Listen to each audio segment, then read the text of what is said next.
नमस्कार, good morning, good afternoon, good evening. जब भी आप ये वीडियो देख रहे हैं, आज हम शुरू करने जा रहे हैं क्लास 10th की मैथ की दूसरी प्रश्नावली, जिसका नाम है बहुपद। बहुपद यानी पॉलिनोमियल्स। हम आज उनके थोड़ी बहुपद के बारे में पढ़ेंगे पहले, फिर उससे रिलेटेड सारे क्वेश्चन जो आपके एनसीईआरटी की बुक में विद एग्जाम्पल सारे सोल्व करेंगे, जो आपके बोर्ड के एग्जाम के पॉइंट ऑफ व्यू से आपके लिए बहुत महत्वपूर्ण होगा, बहुत लाभदायक साबित रहेगा। अब देखो जी, आज का टॉपिक अपना बहुपद कौन सा है? तो हम कहेंगे जी वो है बहुपद। बहुपद यानी पॉलिनोमियल्स।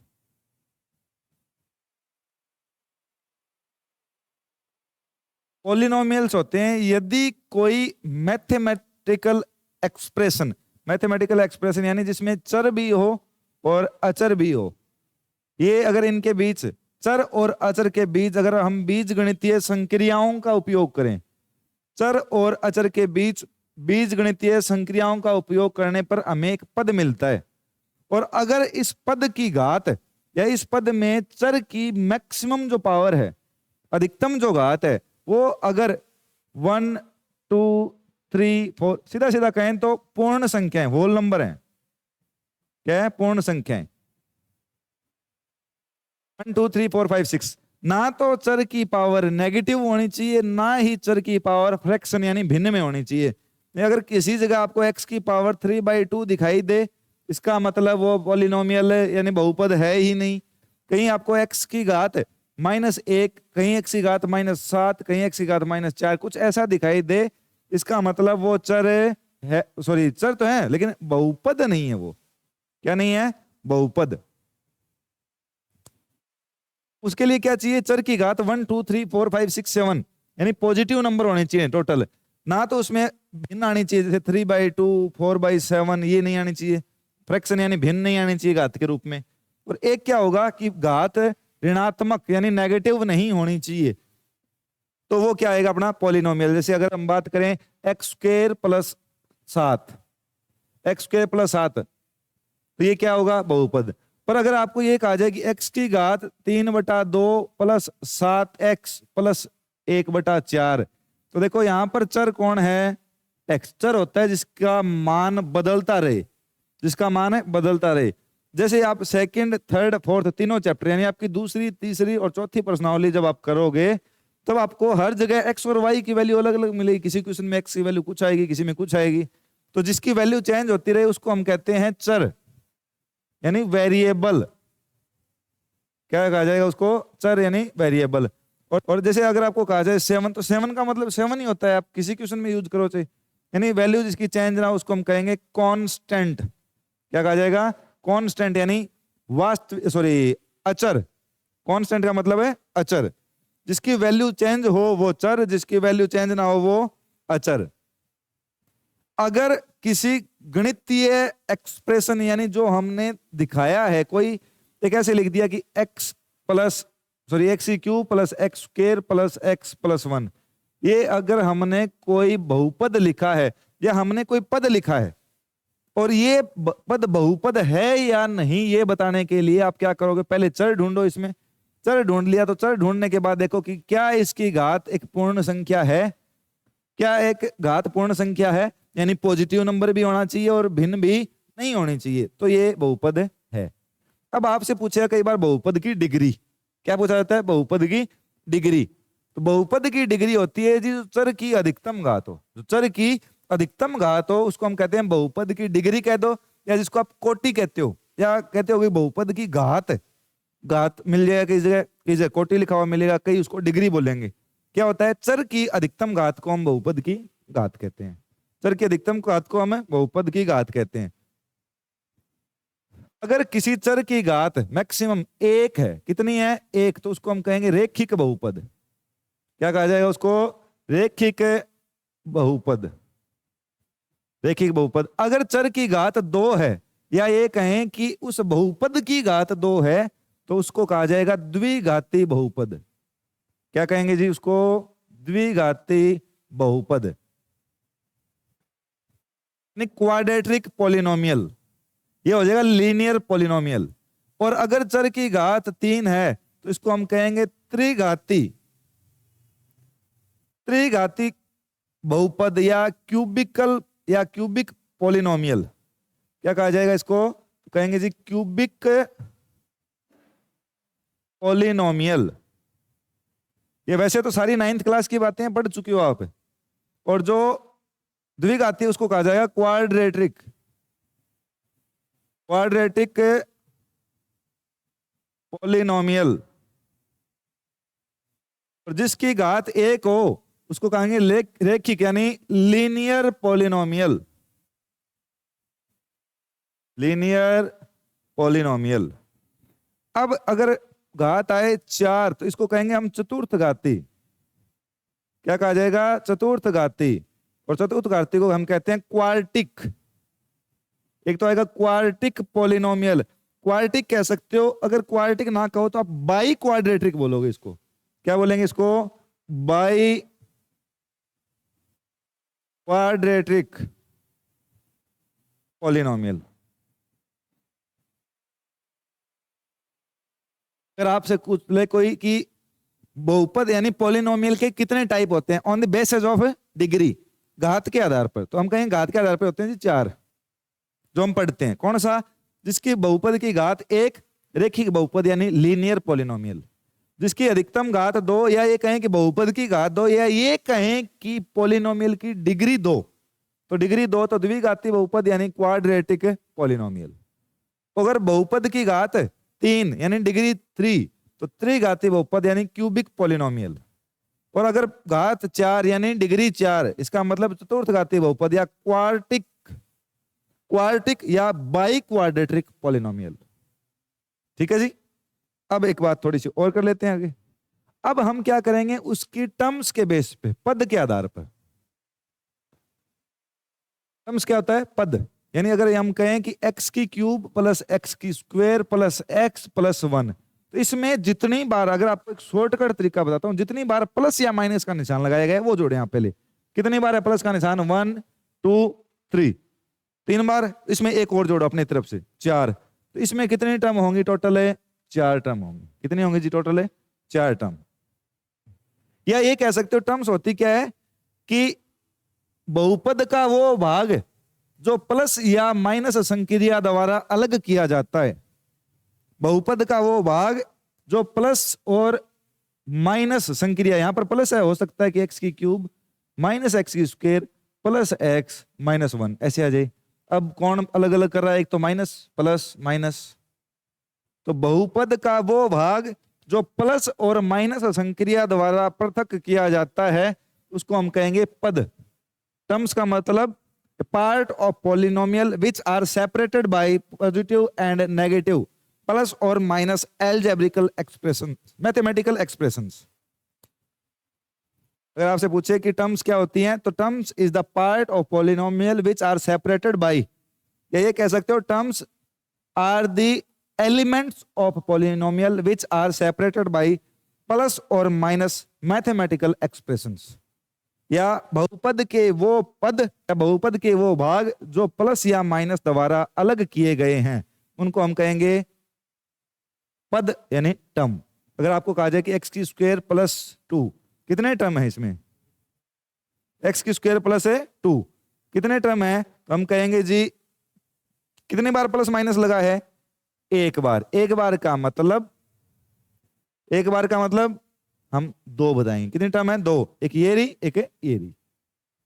ठीक है।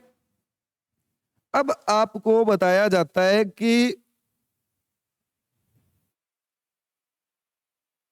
टर्म के बेस पर या पद के आधार पर बहुपद कितने प्रकार के होते हैं, जिसमें एक पद हो एक पदी यानी बाइनोमियल, एक पद हो एक पदी बहुपद या जिसको आप कहोगे बाइनोमियल, 2 पद हो तो द्विपदी यानी एक पद हो तो मोनोमियल, मोनोमियल यानी एक पदी बहुपद। अगर 2 पद हो उसमें तो बाइनोमियल यानी द्विपदी बहुपद। 3 पद हो तो ट्राइनोमियल, ट्राइनोमियल यानी त्रिपदी बहुपद। ऐसा बहुपद जिसमें 3 पद हो, इसको हम कहते हैं मोनो का मतलब 1, बाई का मतलब 2, ट्राई का मतलब 3। इसमें एक पद मोनोमियल यानी एक पदी, इसमें 2 पद द्विपदी यानी बाइनोमियल, 3 पद यानी त्रिपदी जिसमें 3 टर्म हो ट्राइनोमियल, बहुत सारे पद हो पॉलिनोमियल। क्या कहेंगे? बहुत सारे पद हो जिसमें हमें पद पता ना हो, या जिसमें 3 से ज्यादा मान लो, 2 से ज्यादा मान लो, तब हमें एक पद आया, एक टर्म आई, तो हम कहेंगे मोनोमियल है जी। तो बहुत सारे पद हो तो उसको हम क्या कह देंगे? पॉलिनोमियल। क्या कह देंगे? पॉली का मतलब है बहुत सारे, बहुत। अब करेंगे जी इस पर बेस्ड कुछ क्वेश्चन जो आपकी एनसीईआरटी के बुक में दिए गए हैं। ये देखो क्या कहता है, किसी बहुपद px के लिए, किसी बहुपद है px के लिए बहुपद को रिप्रेजेंट करने का तरीका है पॉलिनोमियल को px के लिए y is equal to px का ग्राफ नीचे आकृतियां दी गई है उसमें दिया गया। प्रत्येक स्थिति में शून्यांकों की संख्या ज्ञात कीजिए। क्या ज्ञात करना आपको? शून्यांकों की संख्या।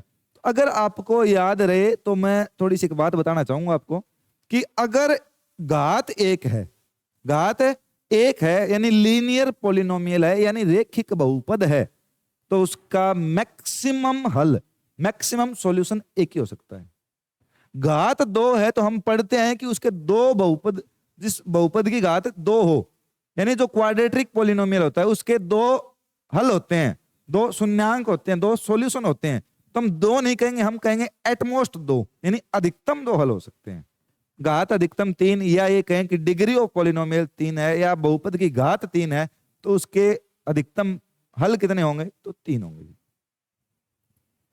आपको एक पॉलिनोमियल है, जैसे अगर मैं कहूं कि x + 1 ये बहुपद दिया गया है, इसका हल होने का मतलब है आप x का एक ऐसा मान बताओ जो यहां रखूं x का मान तो 0 आ जाए। तो हम क्या करेंगे, एक बार इसको 0 रख के देख लेंगे, इक्वल 0, तो x इज इक्वल टू हो गया जी -1। आप x की जगह अगर -1 रख देते हो तो बताओ इस पूरे बहुपद का मान 0 नहीं हो जाता क्या? 0 हो जाता है। तो ये -1 क्या होगा? इस बहुपद का हल होगा। और अगर ये बहुपद जो x + 1 था, इसको मैं लिख देता हूं px, p का मतलब पॉलिनोमियल और x का मतलब इन फॉर्म ऑफ x, यानी जो px का मतलब पॉलिनोमियल है और पॉलिनोमियल में जो चर है, p का मतलब है पॉलिनोमियल यानी बहुपद, और बहुपद में जो चर है वो कौन है? x। ये आ गया, रिप्रेजेंट कर दिया। जरूरी क्या है शून्यांक होने के लिए कि इसका मान कितना आना चाहिए? 0, यानी px अगर 0 होगा तो ही वो इसका हल होगा। और px को हम किसी और तरीके से भी और लिखना चाहें तो हम कई बार ऐसे भी लिखेंगे कि y is equal to x + 1, यानी बहुपद को रिप्रेजेंट कर रहा है y। अब अगर ये 0 हुआ, अगर ये 0 हुआ तो मतलब वैल्यू 0 किसकी हो रही है? y की। या तो ये कह सकते हो कि x + 1 की वैल्यू 0 हो रही है, और x + 1 किसके इक्वल है? y के इक्वल, y की वैल्यू 0 हो रही है। सीधी सीधी बात कि अगर आपको px इक्वल लिख के बहुपद दे दिया जाए और उसके शून्यांक पूछे तो इसका मान 0 होना चाहिए, और y के इक्वल लिख के अगर कहा जाए y is equal to px यानी कोई ना कोई बहुपद होगा जो कोई भी हो, तो y का मान जहां 0 आएगा वो इसका सॉल्यूशन होगा, वो इसका सॉल्यूशन होगा। और ग्राफ में याद रखना y का मान 0 होता है x अक्ष पर और x का मान 0 होता है y अक्ष पर। y का मान 0 कहां होता है? x अक्ष पर, यानी x अक्ष पर x वाले पॉलिनोमियल का हल मिलेगा। अब क्वेश्चन देखो अपना, शून्यांकों की संख्या कितनी होगी? जितनी बार वो x अक्ष को काटेंगे उतने उसके क्या होंगे? शून्यांक। ये देखो ये x अक्ष है, ये y अक्ष है, और ये कोई बहुपद के लिए ग्राफ खींचा हुआ है। तो बताओ जी ये x अक्ष को काट रहा है कि नहीं काट रहा? हमें क्या चाहिए? y इज इक्वल टू दे रखा है px, यानी ये 0 होना चाहिए। इसका मतलब y का मान क्या होना चाहिए? 0। और y का मान 0 कहां होता है? x अक्ष पर। ये कहीं x अक्ष को काट रहा है क्या? नहीं काट रहा, तो इसका कोई सॉल्यूशन नहीं होगा, इसके हल नहीं होंगे, या कह सकते हो 0। ये ग्राफ देखो जी, ऐसे करके यहां से गया, x अक्ष ये था, कितनी जगह काटा? एक जगह, तो इसके कितने शून्यांक होंगे? 1। ये ग्राफ देखो, एक ये काट रहा है, ये काट रहा है, और ये यहां x अक्ष को काट रहा है, मतलब कितनी जगह काटा इसने? 3 जगह, मतलब इसके हल कितने होंगे? 3 होंगे। ये देखो, ये एक्स को यहां काट रहा है, यहां काट रहा है, मतलब एक्स को दो जगह काट रहा है, तो इसके हल कितने होंगे? दो। ये एक, दो, तीन, चार, कितनी जगह काट रहा है? इंटरसेक्ट कितनी जगह कर रहा है एक्स एक्स को? चार जगह। तो कितने हल होंगे इसके? चार। ये एक, दो, तीन, कितनी जगह इंटरसेक्ट कर रहा है या काट रहा है, प्रतिच्छेद कर रहा है? तीन जगह। तो हल कितने होंगे इसके? तीन। प्रश्नावली 2.1 का क्वेश्चन है, एक ही क्वेश्चन है उसमें। नेक्स्ट क्वेश्चन देखो जी, ये उदाहरण दिया गया आपका द्विघात बहुपद। बहुपद दिखाई दे रहा है क्या? एक्स की स्क्वायर, क्या है बहुपद? एक्स की स्क्वायर प्लस 7x प्लस 10 के शून्यांक ज्ञात कीजिए और शून्यांकों और गुणांकों के बीच संबंध के सत्यता की जांच कीजिए। संबंध क्या होते हैं पहले देखो। अगर हम कहेंगे कि ये कौन सा बहुपद है, घात दो मतलब है द्विघाती बहुपद है। घात दो मतलब है द्विघाती बहुपद है, और द्विघाती बहुपद होने का मतलब ये इसके अधिकतम कितने हल होंगे? दो। द्विघाती है, घात दो है, तो अधिकतम हल भी दो। हम मान लेते हैं जी कि एक हल होगा अल्फा और एक होगा बीटा, एक अल्फा और एक है बीटा। अब द्विघाती बहुपद का जो सामान्य रूप होता है वो कुछ इस प्रकार लिखा होता है, a x square plus b x plus c, ये आता है। यानी जो एक्स के स्क्वायर के गुणा में है वो मान है ए का, जो एक्स के गुणा में मान है वो है बी का, और जो सीधा कांस्टेंट नंबर मिलेगा वो वैल्यू है, या जो नियतांक मिलेगा या जो फिक्स राशि मिलेगी सीधी, वो है सी का मान। तो अल्फा और बीटा में और ए बी और सी में संबंध बताने हैं हमें। तो हम कहेंगे कि जी अल्फा प्लस बीटा, अगर इसके शून्यांक आए दो, तो दोनों शून्यांकों को जोड़ें तो आना चाहिए माइनस बी बटा ए के बराबर। किसके बराबर आना चाहिए? माइनस बी बटा ए के। और अल्फा गुणा बीटा करें तो वो आना चाहिए सी बटा ए के बराबर। ये संबंध याद रखोगे जी, अल्फा प्लस बीटा, यानी दोनों जो शून्यांक हैं, जो दो शून्यांक है दोनों को जोड़ें तो माइनस बी बटा ए। माइनस बी का मतलब जो एक्स के गुणा में है वो बी, उसके आगे माइनस का निशान लगा के, बटा में ए वो जो एक्स की स्क्वायर के गुणा में है। संबंध याद रह जाएगा। अगर ये क्वेश्चन करेंगे और बेटर समझ में आएगा। द्विघाती बहुपद को सोल्व करने के लिए सीधा सीधा मेथड होता है कि उसको हम क्या करें, फैक्टराइज कर लें, उसके गुणनखंड कर दें।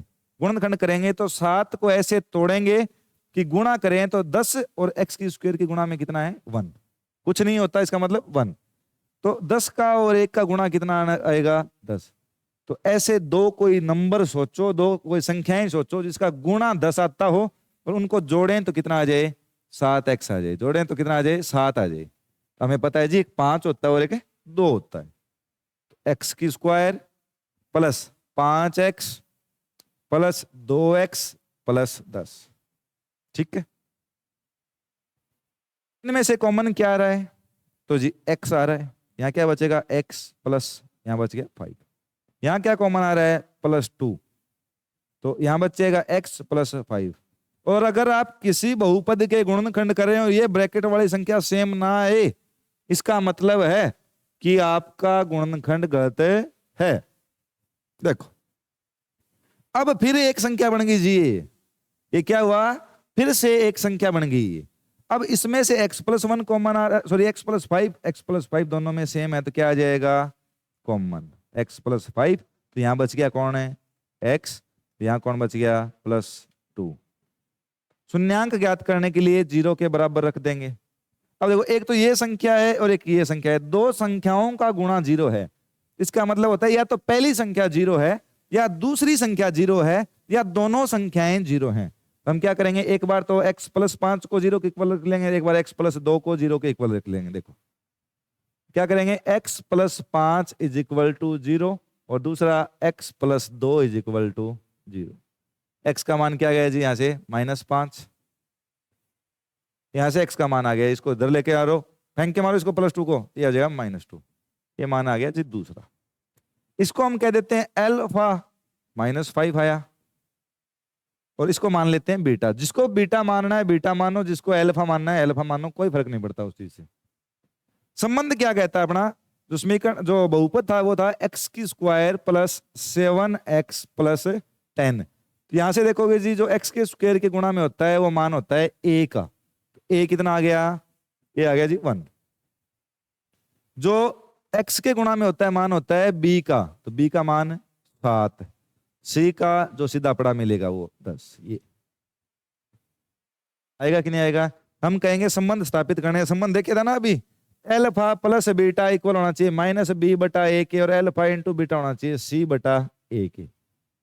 तो देखो एल्फा प्लस बीटा यानी -5 और प्लस में -2, कितना आ गया? -7 आ गया। -7 आ गया। देखो किसके इक्वल आना चाहिए? माइनस बी बटा ए के।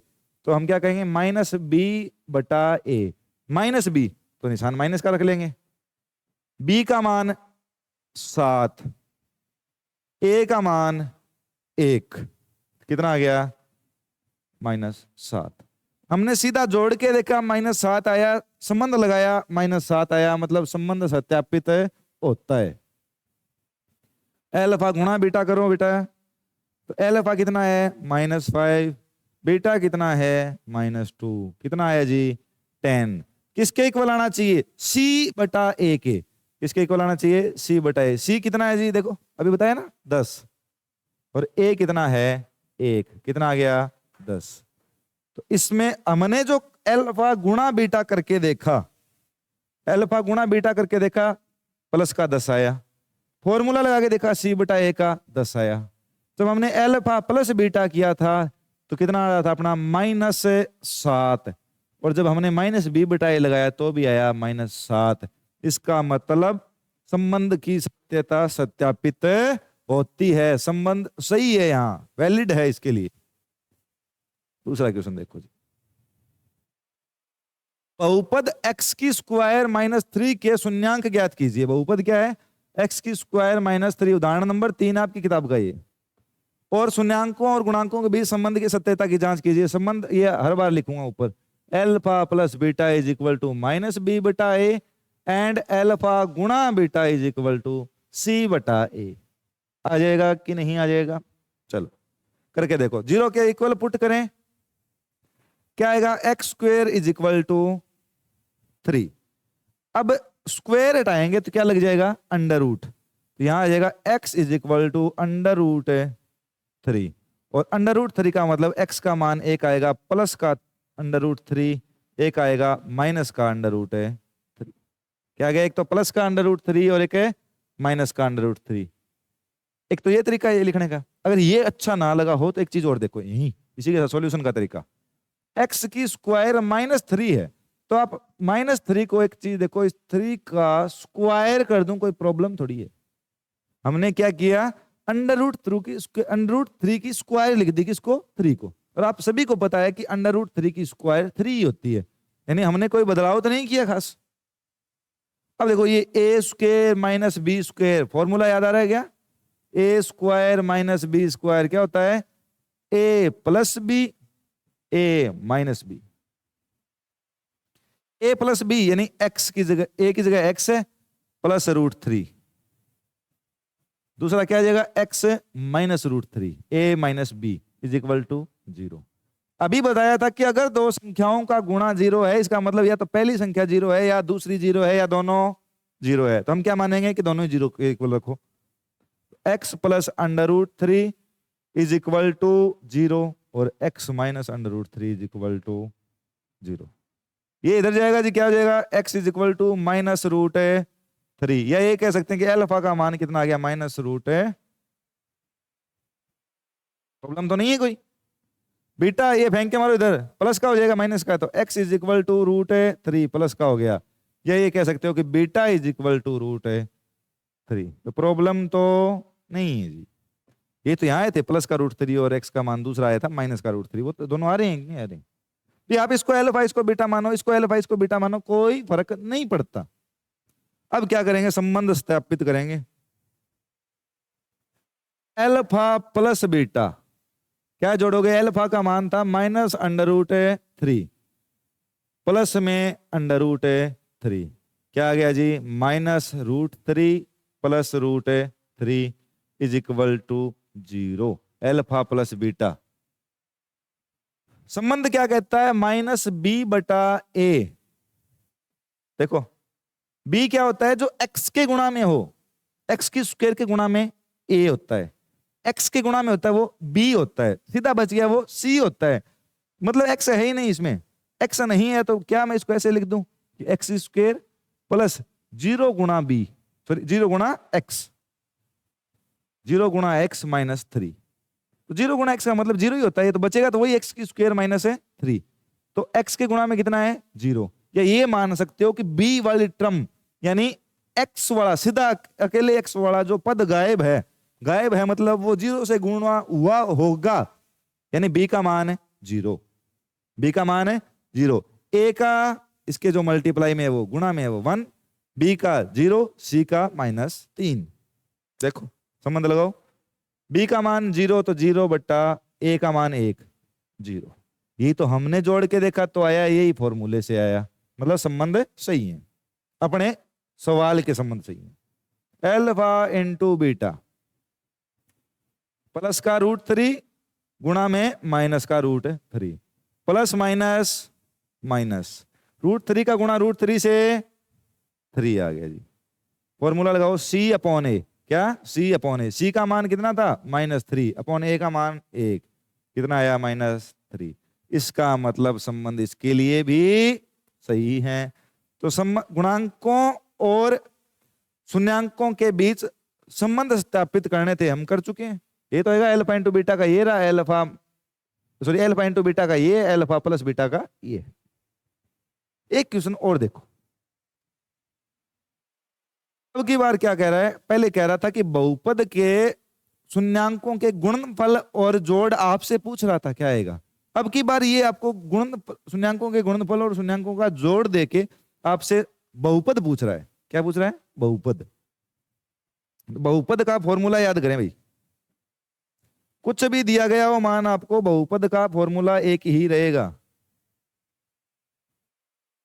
क्या रहेगा, एक्स की square minus alpha plus beta, alpha plus beta का मतलब शून्यांकों का योग गुणा x plus alpha into beta, यानी शून्यांकों का गुणनफल। रट लें, याद कर लें, नोट कर लें, इंपॉर्टेंट है। अब देखो फॉर्मूला आ जाएगा, एक द्विघात बहुपद ज्ञात कीजिए, द्विघात मतलब 2 घात वाला बनेगा, जिसके शून्यांकों का योग और गुणनफल क्रमशः -3 और 2 है। योग कितना है, योग क्या होता है, अल्फा प्लस बीटा, क्रमशः मतलब यहां पहले अगर नाम योग का आया है तो यहां जो दिया गया है पहले वो योग है। अल्फा प्लस बीटा का मान कितना है -3, गुणनफल 2 है तो अल्फा इंटू बीटा कितना है 2। कुछ नहीं करना, ये मान उठा के इसमें रख दो, क्या एक्स की स्क्वायर का है एक्स की square minus alpha plus beta -3 है, अल्फा प्लस बीटा -3 है, इंटू एक्स प्लस अल्फा गुणा बीटा 2, क्या आ जाएगा जी, ये एक्स की स्क्वायर माइनस माइनस का गुणा किया प्लस का 3x + 2, ये क्या आ गया जी, ये आ गया आपका बहुपद। ऐसा बहुपद आ गया जिसके शून्यांकों का गुणनफल, शून्यांकों का योग तो है -3 और गुणनफल है 2, गुणनफल है 2 और योग है -3। अब आपसे एक बात पूछी जाती है, आप करके दिखाएंगे, इसके शून्यांक बताओ जी क्या क्या होंगे, इसके शून्यांक कितने होंगे और क्या क्या होंगे। चलो नेक्स्ट क्वेश्चन, कमेंट करना उसका जवाब। 2.2 का फर्स्ट क्वेश्चन, निम्न द्विघात बहुपदों के शून्यांक ज्ञात कीजिए और शून्यांकों तथा गुणकों के बीच संबंध की सत्यता की जांच कीजिए। पहला देखो, x² - 2x - 8 = 0 पुट कर लेंगे, शून्यांक ज्ञात करना है तो क्या कर लिया, 0 के इक्वल। अब ऐसे तोड़ना है कि गुणा करें तो -8 आए और जोड़ें तो -2 आए, तो जी टुकड़ा होता है x की स्क्वायर -4x + 2x, 4 - 2 2, 4 गुणा 2 8 प्लस माइनस माइनस आ गया जी, सही कह रहे हो, 0 कॉमन आ गया x -4 प्लस यहां से कॉमन कितना आ रहा है, कॉमन का मतलब होता है जो दोनों में भाग जा रहा हो, तो 2 का जा रहा है जी, यहां 2 का भाग दोगे तो x और यहां 2 का भाग दोगे तो -4 बराबर 0। फिर से x -4 कॉमन आ रहा है, और ये यहाँ x बच गया और यहाँ 2 बच गया, तो x प्लस है 2 बराबर 0। अगर दो संख्याओं का गुणनफल 0 है तो इसका मतलब या तो पहली संख्या 0 है या दूसरी संख्या 0 है। हम क्या कहेंगे कि x माइनस 4 बराबर 0 एक तो, और एक x प्लस 2 बराबर है 0। यहाँ से ये प्लस का 4 इधर जाएगा तो x is equal to 4 plus का, और यहाँ से क्या आ जाएगा जी आपका x is equal to minus 2। Plus का 2 इधर जाके माइनस का, ये इसका 4 था इधर जाके प्लस का 4। शून्यांकों के सत्यता की जांच, गुणांकों के बीच संबंध स्थापित करो। हम क्या कहेंगे एल्फा प्लस बीटा कितना आएगा जी, एल्फा 4 मान लेंगे प्लस बीटा माइनस 2, 4 माइनस 2 हो गया जी 2। एल्फा प्लस बीटा का फॉर्मूला क्या होता है आपका माइनस बी बटा ए। बी का मान देखो जी माइनस 2, कितना है बी का मान है माइनस 2। तो पहले तो माइनस बी बटा ए लगाएंगे, अब माइनस सूत्र वाला बी का मान माइनस 2 बटा ए का मान जो एक्स की स्क्वायर के गुणा में है 1, तो माइनस 2 बटा ए, माइनस माइनस प्लस 2 बटा 1 यानी 2। सत्यापित हुआ कि नहीं हुआ जांच। अब एल्फा गुणा बीटा करेंगे, 4 के गुणा में आएगा माइनस 2 यानी माइनस 8।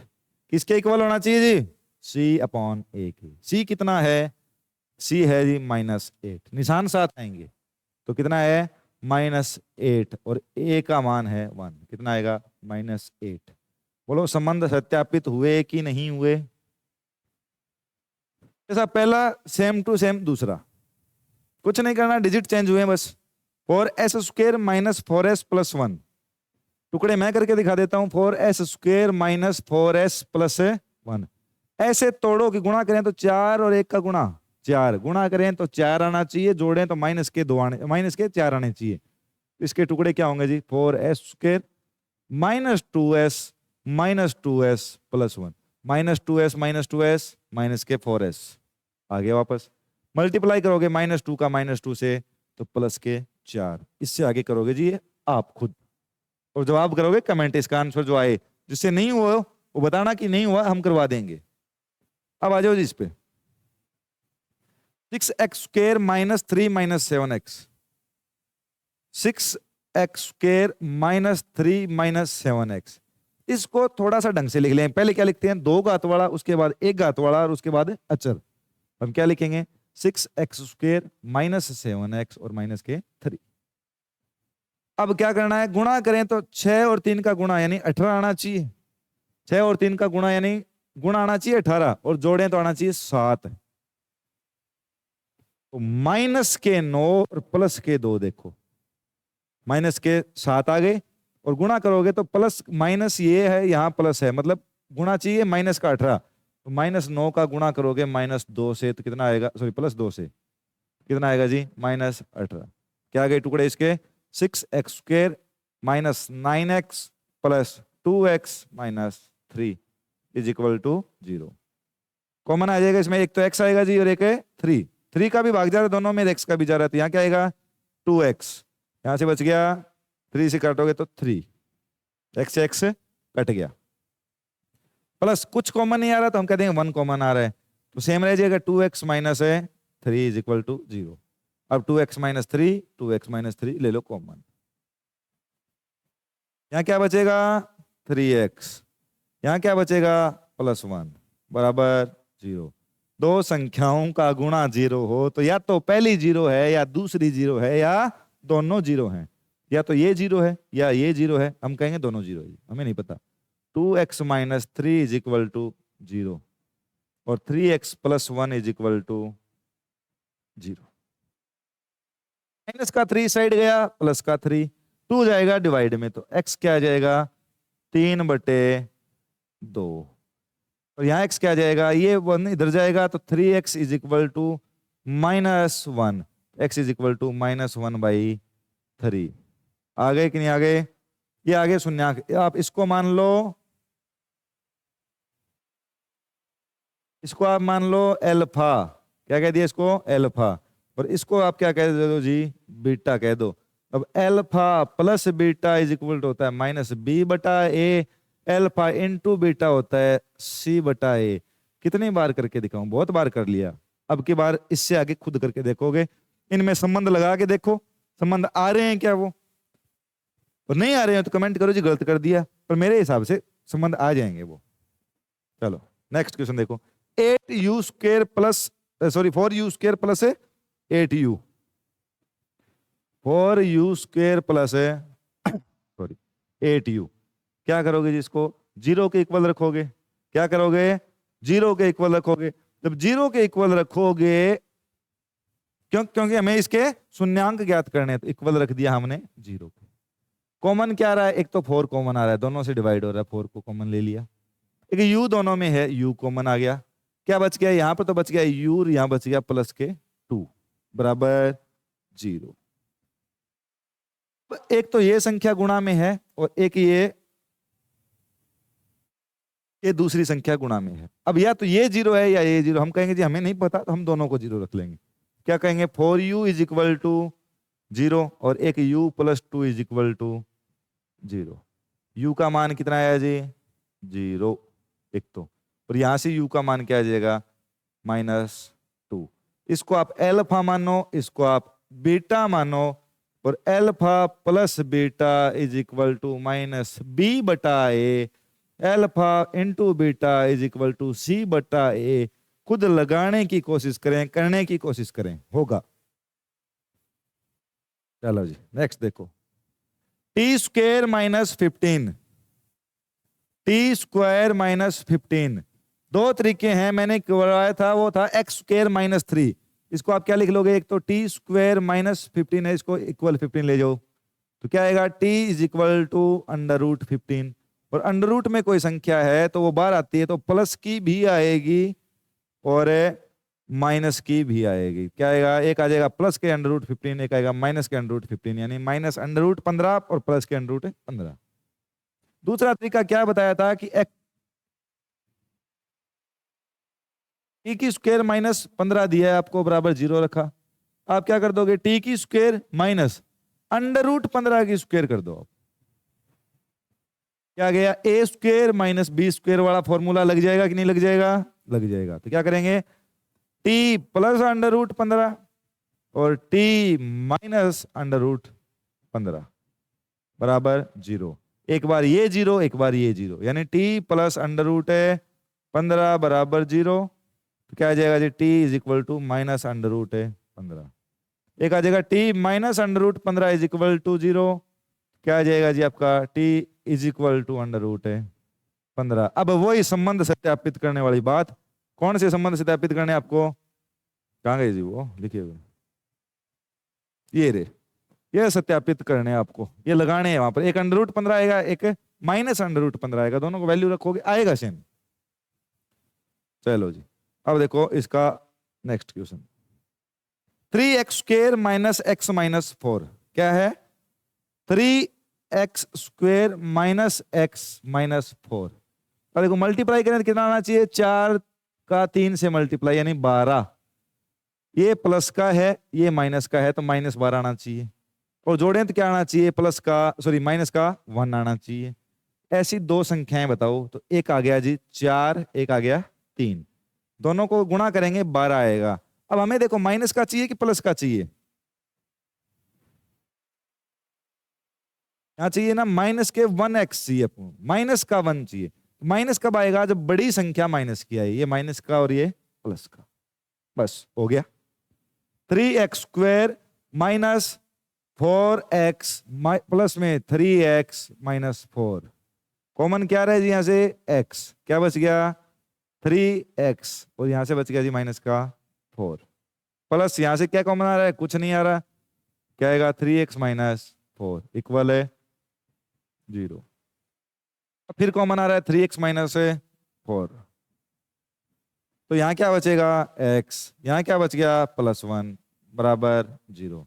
अब एक बार 3x -4 बराबर 0, और एक बार क्या कह देंगे जी x +1 बराबर 0। तो यहां से तो आ जाएगा x is equal to -1, x is equal to -1। एक क्या आ गया, इसको आप अल्फा मानो या बीटा मानो, ये आ जाएगा 3x, ये माइनस का 4 उधर जाएगा प्लस का 4, x इज इक्वल टू 4/3। ये आप अगर इसको आप अल्फा कहते हो तो ये बीटा, और अगर आप इसको अल्फा कहते हो तो ये बीटा। और फिर क्या करेंगे, फिर करेंगे जी संबंध सत्यापित। कौन सा लिखा था ना यहाँ, ये रहे, ये संबंध सत्यापित करना आपको। हो जाएंगे। ये हो गए जी अपने 2.2 के पहला क्वेश्चन हो गया। दूसरा क्वेश्चन बचा है एक, वो करेंगे नेक्स्ट वीडियो में। तब तक के लिए बने रहिए हमारे साथ, धन्यवाद। क्वेश्चन देखें, समझ में ना आया हो तो कमेंट करें, बार बार देखें, जिसको आता है जिसके किए हुए हैं वो स्पीड को डबल करके देखें एक बार, कुछ ना कुछ नया सीखने को मिलेगा। धन्यवाद तहे दिल से आपका हमारे साथ बने रहने के लिए। Thank you.